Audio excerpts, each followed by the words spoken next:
The companies that you call structured companies, what makes them structured is that they are not running their business by sight. Most small businesses run their business by sight, what I'm seeing. That's why many times when you're away from the business drops, because you're not there to look at your employees. So what you cannot monitor or measure, it will not work. So many small businesses run their business by sight. Big companies run by data. It's not just by what they see, they run it by data. So the way you will know how you will perform by the end of this month, for example, one example is if you are tracking your leads, the number of people who call on the phone and say, I'm interested in this product, how much, when can you deliver? Let's imagine in January, you got 500 calls, and in February, you got 150 calls. If I tell you that when we eventually saw our numbers for January, that we made more sales in January compared to February, based on the data I showed you of leads, will you be surprised by that performance? Because the more people who are making inquiries, the more likely it is that more of them will convert into customers. That is a leading indicator that will tell me that, based on what we are seeing,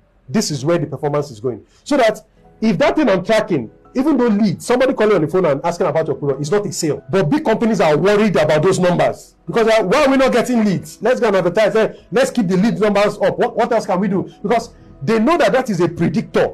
So big companies have things that they are tracking that are predictors of performance. They track how many hours their employees have been trained per month, per year. The longer your employees are spending in training, the more likely you will see improvements in performance. So they are doing things on the back end that will reflect on the front end. Small businesses run it the other way. We will not know our sales until we see our sales. There's nothing to predict because we're not tracking anything. So that's why I said banks can, they have the benefit of historicals, because when you look at your history, there's usually a trend. There are even things called cycles. So supermarkets, for example, the best time of the year for them is towards Christmas, which makes sense.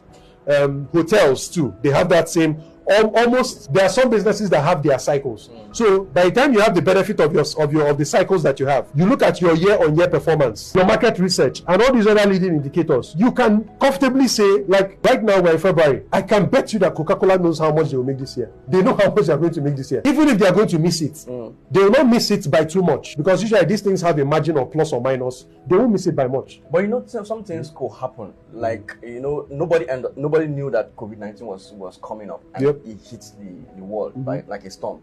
Anything could happen to change that kind of plan. You may be having a particular notion or average of what you're going to get at the end of the day. Any disaster or natural occurrence could take place. So that's what they call the providence of things that may happen that you cannot control, or force majeure rather. Yes.